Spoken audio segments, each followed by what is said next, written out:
트라우마는 지혜를 배우는 발판이다. 나는 매일 최선을 다해 산다. 나는 비극적인 일이 누구에게도 일어나길 원치 않아요. 그렇지만 그 사고가 일어난 후에는 나는 아내에게 사랑한다고 말하는 것을 절대 빼놓지 않아요. 또한 날마다 아이들에게 뽀뽀를 해주죠. 저의 삶은 제가 이제까지 경험했던 그 어느 때보다도 더 풍부하고 가득하고 깊이가 깊어요. 제가 이제까지 느껴왔던 그 어느 때보다 훨씬 더 의미가 있고 깊이가 있어요.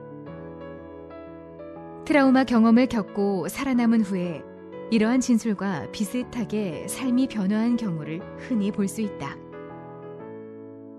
여기서 간절하게 떠오르는 의문들은 트라우마 경험은 어떻게, 그리고 왜 우리가 그 이전에 경험했던 것보다 삶을 더 심오하게 살게 하는가? 우리는 왜 비극이 일어나기 전에 삶을 더 알차게 살기를 선택하지 않는 것인가? 우리는 왜 트라우마 경험들을 통해서만 우리 삶의 가치를 진정으로 느끼도록 깨어나게 되는가이다. 이러한 의문들에 대한 해답은 전통적인 트라우마 연구에서보다는 트라우마 경험과 인류에 대한 깊은 사색적인 접근에서 찾을 수 있다. 인간은 지구상에 존재하고 있는 다른 생명체들과 다름없이 인체의 자연적 진화 과정을 가로막거나 방해하는 모든 경험을 스스로 제거하도록, 그리고 이를 위한 하나의 방법으로 트라우마를 놓아버리고 회복하도록 유전적으로 입력되어 있다. 트라우마는 인류에게 낯선 경험이 아니다. 이것은 사실 인류 진화 과정에 빼놓을 수 없는 부분이다. 우리가 고통스럽고 견딜 수 없는 인생의 경험들로부터 스스로를 보호하고 떼어놓으려고 아무리 노력해도 우리는 트라우마 경험들로부터 벗어나거나 피할 수 없다. 끊이지 않는 트라우마와 회복의 순환을 통해 인류는 삶을 위협하는 상황에 적응하는 법을 배운다. 이러한 적응 과정이 인류를 강하고 현명하게 만들어서 미래의 트라우마 사건으로부터 스스로를 보호하는 것이다. 트라우마 회복은 트라우마 자체만큼이나 자연스럽고 평범하다. 트라우마를 삶의 한 부분으로 받아들이면 우리는 새로운 관점에서 트라우마를 볼 수 있다. 우리가 삶에서 마주치는 트라우마들로부터 회복함에 따라 우리는 우주의 흐름에 더 쉽게 순응하고 받아들일 수 있다. 역설적이지만 우리는 삶의 흐름에 더 순응하면 할수록 자신의 삶의 주도권을 되찾을 수 있다는 것을 발견하게 되고, 인간이라는 존재의 위태로움에도 불구하고 삶에 참여하게 된다. 놓아버리기에 의해서만이 우리는 과거의 속박에서 자유로워질 수 있고 미래로 나아갈 수 있으며 다음에 다가오는 진화의 경험을 맞이할 준비를 할 수 있다.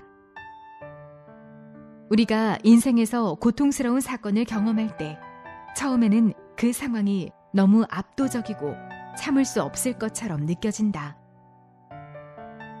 이러한 경험은 많은 경우에 우리의 자아의식 전체를 압도한다. 우리가 가지고 있는 감정, 논리, 그리고 인생에 대한 이해가 산산조각 나기도 한다. 우리는 많은 경우에 과연 우리가 그 깊은 고통과 분열 속에서 회복할 수 있을지 궁금해한다. 그러나 우리는 바로 이 압도적인 고통과 분열의 경험이 우리를 다른 관점에서 생각하게 하고 더 깊은 곳에 있는 감정을 느끼게 하며 다른 사람들과 더 깊은 연민의 정을 느끼게 한다는 것을 깨닫지 못한다. 트라우마에서 성공적으로 회복한 사람들은 자신들의 인생이 그 전보다도 훨씬 풍족하고 충만하며 다정하다는 것을 발견한다. 이것이 바로 인류 진화의 목적인 것이다. 내적 연민의 발달, 배려심, 그리고 인류의 고통에 대한 감성이 자신의 고통스러운 삶의 경험으로부터 회복한 결과로 드러나는 것이다. 회복 과정에서 생기는 이러한 새로운 자아는 그 개인이 고통스러운 인간성의 깊이를 탐구할 수밖에 없었기 때문에 만약 그렇지 않았다면 그들이 자진하여 경험하겠다고 선택하지 않았을 일어난다. 이와 같은 탐험은 삶에 더 깊이 연결되어 있다는 느낌과 다른 사람들, 더 나아가서는 우주 전체와 더 강한 유대감을 만들어낸다. 트라우마가 우리에게 닥치면 좋거나 싫거나 원하거나 원하지 않거나 상관없이 그것이 가져온 인생 변화의 길을 따를 수밖에 없다. 이 과정은 때로는 우리를 무력함과 절망감의 경험으로 인도하기도 하고 인간의 허약함, 위태로움, 그리고 취약성을 드러냄으로써 우리를 두려움으로 몰아넣을 수도 있다. 그것은 이 지구상에 살고 있는 하나의 종으로서의 우리를 삶의 원시성에 노출시킨다. 그것은 우리의 정체성을 파괴하고 삶에 대한 우리의 시각을 근본적으로 재정립한다. 하지만 바로 이러한 경험들이 우리가 과거에 지니던 사고방식들을 파괴하고 새로운 존재로 거듭나도록 몰아가는 것이다. 예전에 가지고 있던 사고방식이나 관계를 맺는 방법들은 더 이상 충분하지 않고 새로운 존재로서의 모습이 드러나기 시작한다. 우리는 이 두려운 여정의 건너편에 성숙, 연민, 지혜로 가득 찬 새로운 삶을 영위할 잠재력이 있다는 것을 발견할 것이다. 이렇게 삶을 변화시키는 경험의 여정을 지혜롭게 헤쳐나간 사람들은 이전에는 그들에게 불가능했던 광대무변한 또는 확장된 삶의 경험을 더 잘 수용할 수 있도록 스스로를 재건하고 재구현하는 듯하다.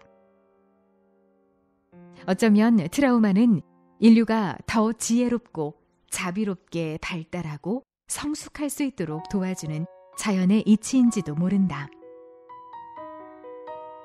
우리 시대의 인류 역사는 트라우마가 전 세계적으로 엄청나게 일어나는 것을 목격하고 있다.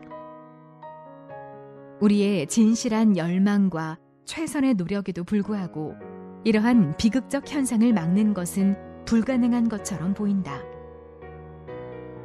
이처럼 멈출 수 없고 되돌릴 수 없는 자멸의 시기에 처해 있는 듯한 인류의 현실을 고려해 볼 때 우리는 이 모든 폭력이 우리에게 줄 수 있는 좋은 점은 무엇인가라는 질문을 해볼 필요가 있다.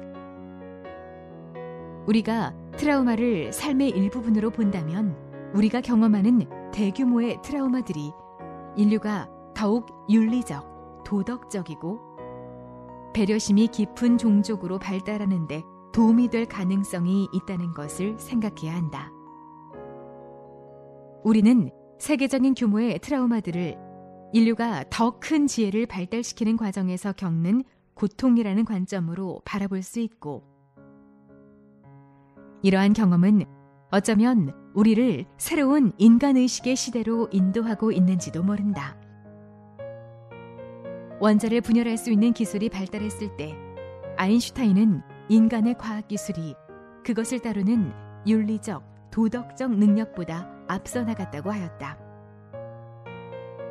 트라우마를 올바르게 사용한다면 인류가 과학기술적 진보를 책임감 있게 다루기 위해 필요한 윤리적, 도덕적 차원을 발전시키는 데 도움이 될 수 있다.